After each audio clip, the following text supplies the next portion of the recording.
Hi எல்லாரும் எப்படி இருக்கீங்க? எல்லாரும் ரொம்ப நல்லா இருப்பீங்கன்னு நினைக்கிறேன். ஸோ போன வீடியோவில் போட்டிருந்தேன் பார்த்தீங்களா, ஆவடிக்கு போய் கிறிஸ்மஸ் ட்ரீ எல்லாம் வாங்கிட்டு வந்துட்டோம். தோசைக்கு ஊற வச்சுருந்தேன். சரி, அதை அரைச்சிட்டு அதுக்கப்புறமா கிறிஸ்மஸ் ட்ரீ வந்து செட் பண்ணலாம் அப்படின்னு மிக்சியில் அரைக்கலான்னு தான் பிளான் பண்ணியிருந்தேன். அரிசி பருப்பு கொஞ்சமாக தான் ஊற வச்சுருந்தேன். அப்புறம் கால் ரொம்ப வலியாயிடுச்சு அங்கே போயிட்டு வந்தது. அதனால சரி கிரைண்டர் போட்டோம் அப்படின்னா நின்றுட்டே இருக்க வேண்டாம், போட்டு விட்டுட்டோம் அப்படின்னா டக்குன்னு ஒரு 10 நிமிஷத்துக்குள்ளே மசிஞ்சிரும், எடுத்துடலாம். மிக்சின்னா பக்கத்துலேயே நின்றுட்டு இருக்கணும் ஜாரை பிடிச்சிட்டு. அதனால தான் திடீர்னு சரி கொஞ்சமாக இருந்தாலும் பரவாயில்ல, குட்டி கிரைண்டர் தானே போட்டுடலாம். மிக்சி ஜார் கழுவுற மாதிரி தான் இதோட அந்த இது கழுவுறதுமே. ஸோ எனக்கு சிட்டு டெட்டும் கம்பெனி கொடுத்துட்ருக்காங்க பாருங்கள். அது மாவு மசிகிற வரைக்கும் கொஞ்சம் ஹாலில் போய் ஃபேன் போட்டு உட்காந்துருந்தேன். ஸோ கொஞ்சம் காலை அப்படி நீட்டி உட்காந்தது கொஞ்சம் நல்லா இருக்க மாதிரி இருந்துச்சு. ஸோ அதுக்குள்ளே மாவும் மசிஞ்சிருச்சு ஒரு 10 நிமிஷத்தில். எடுத்துகிட்டு கிரைண்டரை கழுவிட்டு தான் அப்புறம் கிறிஸ்மஸ் ட்ரீ செட் பண்ணோம்.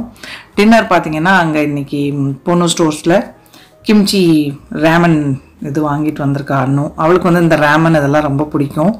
எனக்கு அவ்வளோவா இஷ்டம் இருக்காது. சரி சூடாக செஞ்சு தரேன்னா ஓகேம்மா அப்படின்னு சொல்லிட்டு ஸ்ப்ரிங் ஆனியன் பன்னீரெல்லாம் வாங்கிட்டு வந்திருந்தோம். அது இன்ஸ்டன்ட் இது தான், நமக்கு தேவையான மாதிரி ஏதாவது போட்டு செஞ்சுக்கலாம் அப்படின்னு. ஸோ மாவை வந்து கலந்து வச்சுட்டு கடகடன்னு கையோட கிரைண்டரையும் கழுவி வச்சாச்சு. குட்டியாக இருக்கனால தூக்கிறது செய்கிறதெல்லாம் ரொம்ப ஈஸியாக இருக்கும். நம்ம மிக்சிக்கு ஜார் கழுவுற டைமில் தான் ஆகும் இதுவுமே கூட. பெரிய கிரைண்டர்னால் அந்த கல் இதெல்லாம் தூக்கிறது பெரிய கடுப்பாக இருக்கும். பாருங்கள் கழுவி வச்சுட்டேன். தூங்குறது பாருங்க ஒரு ஃபேவரட் இடம். இதில் எதையும் வைக்க முடியாது. சிட்டு எங்கே படுத்திருக்கோம். ஸோ இந்த தடவையும் போன தடவை வச்ச மாதிரி குட்டி சைஸ் ட்ரீ தான், ஆனால் நிறைய கொஞ்சம் அடர்த்தியாக இருக்க மாதிரி வாங்கிட்டு வந்திருக்கேன். ஃபுல்லாக கவர் போட்டு கொடுத்துருக்காங்க. சிட்டு டெட்டுக்குமே கூட அந்த கிறிஸ்மஸ் சாண்டா க்ளவுஸோட ஹேட் இருக்கும் பார்த்தீங்களா, அது வாங்கிட்டு வந்திருக்கேன்.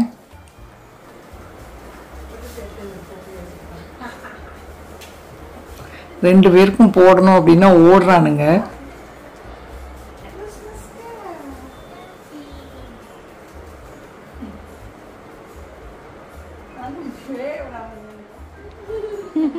Sidu, Sidu is so cute on there. Sidu.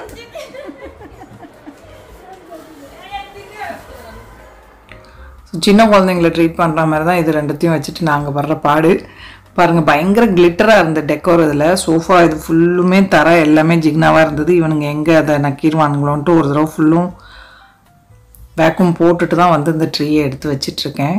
So நல்லா இந்த பக்கமாக விரிச்சிட்டு அதுக்கப்புறமா அது மேலே செட் பண்ணலாம் அப்படின்னு. அழகாக இருக்குது, குட்டியாக இருந்தாலும் நல்லா க்யூட்டாக பார்க்குறதுக்கு. அதுலேயே வந்து கொஞ்சம் அந்த ரெட் கலரில் இந்த இதெல்லாமே டெக்கரேட்டிவ் ஐட்டம்ஸ் கொஞ்சம் அந்த ட்ரீலே இருந்தது. அது போக புதுசாக வாங்கிட்டு வந்தேன். பழைய இதெல்லாம் இந்த தடவை போடல, இதுவே போதும், நான் ரொம்ப கொசன்னு மாட்ட வேண்டாம் அப்படின்னு புதுசாக வாங்கிட்டு வந்தது ஃபுல்லாக அதில் போட்டிருக்கேன். சாண்டா வாங்கிட்டு வந்திருந்தேன், அதில் நூல் இல்லாமல் இருந்தது. சரி அது இனிமேல் தான் அவங்க நூல் கட்டிட்டு செட் பண்ணிக்கலான்னு விட்டாச்சு. அண்ணு அவங்க ரெண்டு பேருக்கும் ட்ரீட் எல்லாம் கொடுத்து கேப் போட்டு ரெண்டு பேரும் சேர்த்து ஃபோட்டோ எடுக்கணும்னு ட்ரை பண்ணிட்டு இருக்கா. Biscuit biscuit treat.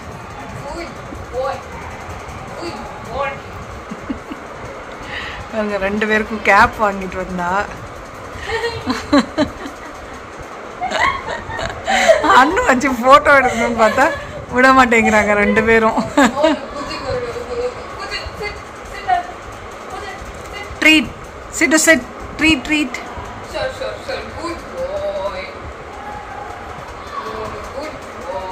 பிஸ்கட் கொடுத்து வேலை வாங்க வேண்டியிருக்கு. சிட்டு எடு சொல்லு எடு சொல்லு. குட் பாய் குட் பாய். ஏ கியூட் சிட்டு கியூட். ஸோ நிறைய எடுக்க முடியல, 1-2 மட்டும்தான் கிளிக் பண்ண முடிஞ்சது ரெண்டு பேர்த்தையும் சேர்த்து உட்கார வச்சு. இப்போ வந்து இந்த இதுதான் நான் சொல்லியிருந்தேன் பார்த்தீங்களா, கொரியன் ரேமன், அது வந்து ரெடி பண்ணலான்னு. இன்ஸ்டண்ட்டாகவே கிடைக்கிது. கிம்ச்சி ஃப்ளேவரில் வாங்கிட்டு வந்திருந்தோம். ஸோ பன்னீர் கட் பண்ணால் இவங்க ரெண்டு பேருக்கும் கொஞ்சம் கொடுக்கறது. பன்னீர் இஷ்டமாக சாப்பிடுவாங்க. ஸ்ப்ரிங் ஆனியனும் பன்னீரும் இதில் சேர்க்கறதுக்காக கட் பண்ணியிருக்கா அண்ணு.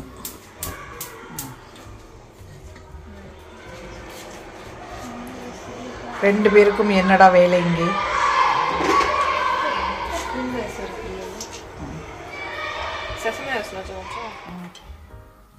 முதல்ல பேன் சூடு பண்ணிவிட்டு கொஞ்சம் எண்ணெய் சேர்த்துட்டு பன்னீரை வந்து நல்லா கொஞ்சம் கோல்டன் கலர் ஆகிற அளவுக்கு சாட்டே பண்ணிக்கணும். அந்த பேக்கெட்டில் எப்படி கொடுத்துருக்காங்களோ அதே மாதிரி தான் செய்ய போகிறோம். கொஞ்சம் ஜிஞ்சர் கார்லிக் பேஸ்ட் சேர்த்துருக்கோம். எக்ஸ்ட்ரா ஃப்ளேவருக்காக நம்ம இந்த ஐட்டம்ஸ் எல்லாம் ஆட் பண்ணிக்கிறோம். ஸோ ஒரு க்யூப் நூடுல்ஸ்க்கு பார்த்தீங்கன்னா 3.5 கப் அளவுக்கு அவங்க தண்ணி சேர்க்க சொல்லியிருக்காங்க அந்த பேக்கில். இப்போ நிறையா கட் பண்ண ஸ்ப்ரிங் ஆனியன் சேர்த்தாச்சு. ஜஸ்ட்டு லைட்டாக வதக்கிட்டு பேக்கெட்டில் கொடுத்துருந்த மாதிரி அதுக்கு தேவையான அளவுக்கு தண்ணி சேர்த்துக்கிறோம்.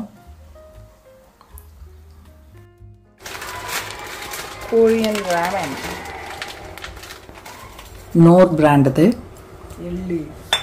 இதில் கொஞ்சமாக வெள்ளை எள்ளும் சேர்த்தாச்சு. அதுக்குள்ளே ஒரு வெஜ்ஜிஸ் கொடுத்துருக்காங்க. Plus kimchi seasoning noodles. பேக்கெட்டில் எப்படி கொடுத்துருக்காங்களோ அது மட்டும் பண்ண போகிறோம். நம்ம எக்ஸ்ட்ராவாக பன்னீர் ஸ்ப்ரிங் ஆனியன் எல்லாம் சேர்த்துருக்கோம். மூடி போட்டு விட்டுறலாம். நல்லா கொதிச்சதுக்கப்புறமா நூடுல்ஸ் சேர்த்துக்கலாம். ஸோ இது வந்து கிம்ச்சி ஃப்ளேவரில் வாங்கியிருந்தோம் இல்லையா, அதோட ஃப்ளேவரே இதில் சுத்தமாக இல்லை. கிம்ச்சி வந்து ஏற்கனவே அன்னும் அமேசான்லலாம் வாங்கி வச்சு சாப்பிடுவா, அவளுக்கு அதுவும் பிடிக்கும், பாட்டிலில் கிடைக்கும். ஸோ இதில் வந்து அந்த ஃப்ளேவர் சுத்தமாக இல்லாமல் வெறும் மிளகாத்தூள் போட்டால் எப்படி இருக்கும் அந்த மாதிரி இருந்துச்சு. ஸோ கூட டீஹைட்ரேட் வெஜ்ஜீஸ் எல்லாம் கொடுத்துருந்தாங்க, அதுவும் சேர்த்துக்கலாம். ஒரு 5 மினிட்ஸ் வந்து வேக வைக்க சொல்லியிருக்காங்க. அதுக்கப்புறமா அதில் கொடுத்த சீசனிங் சேர்த்துக்கணும். ஸோ மேலே வந்து ஒரு ஹாஃப் பாயில்டு எக்கு சேர்க்கலாம் அப்படின்ட்டு முட்டை வேக வைக்கிறதுக்காக எக் ஸ்டீமரில் வைக்கிறேன். ஆளுக்கு ஒரு முட்டை, பாக்கி வந்து சிட்டு டெட்டுக்காகும், எடுத்து ஃப்ரிட்ஜில் வச்சுருவேன். 7 முட்டை வேக வைக்க முடியும், அப்படி தான் அதில் வேக வச்சுட்டு எடுத்து வச்சிடுறது. ஸோ இதுதான் அந்த சீசனிங். நூடுல்ஸ் வெந்ததுக்கப்புறமா ஸ்டவ் ஆஃப் பண்ணிவிட்டு அதுக்கப்புறம் தான் சேர்த்துக்கிறோம், அப்படி தான் அதில் கொடுத்துருந்தாங்க. வெறும் மிளகாத்தூள் டேஸ்ட்டு தான் இருந்துச்சு, சுத்தமாக அதில் கிம்ச்சி ஃப்ளேவர் இல்லவே இல்லை. ஒருவேளை இதில் வேறு ஏதாவது ஃப்ளேவர் நல்லாயிருக்குமோ என்னவோ. அதுவும் நாங்கள் ரொம்ப காரமாக இருக்குது, ஸ்பைசி இது வாங்கிட்டோம், செம காரம். ஆனால் கிம்ச்சியோட ஃப்ளேவர் சுத்தமாக இல்லை அதில். நம்ம ஏற்கனவே கிம்ச்சி சாப்பிட்டு பார்த்துருக்கோம் அப்படிங்கிறனால ஒரு ஐடியா இருந்தது. ஸோ அவ்வளோதான். 2 நூடுல் பேக்கெட் போட்டிருந்தாலே 3 பேருக்கு போதும்னு நினைக்கிறேன். பாக்கி வேறு விழுந்தது தூக்கி ஃப்ரிட்ஜில் தான் வச்சோம். ஸோ 3 பேர் சாப்பிட்றதா இருந்தால் 2 இது செஞ்சால் போதும். ஸோ சர்வ் பண்ணிவிட்டு மேலே அந்த ஹாஃப் பாயில்டு எக்கு கட் பண்ணி இந்த மாதிரி வச்சு சர்வ் பண்ணியாச்சு. ஸோ ஹோப் உங்களுக்கு இந்த வீடியோ பிடிச்சிருக்கும் அப்படின்னு நினைக்கிறேன். பிடிச்சிருந்ததுன்னா லைக் பண்ணுங்கள், ஷேர் பண்ணுங்கள், மறக்காமல் நம்ம சேனலுக்கு சப்ஸ்கிரைப் பண்ணிக்கோங்க. இவ்வளோ நேரம் இந்த வீடியோ பார்த்தவங்க எல்லாருக்கும் என்னுடைய நன்றி, வணக்கம். Love you all.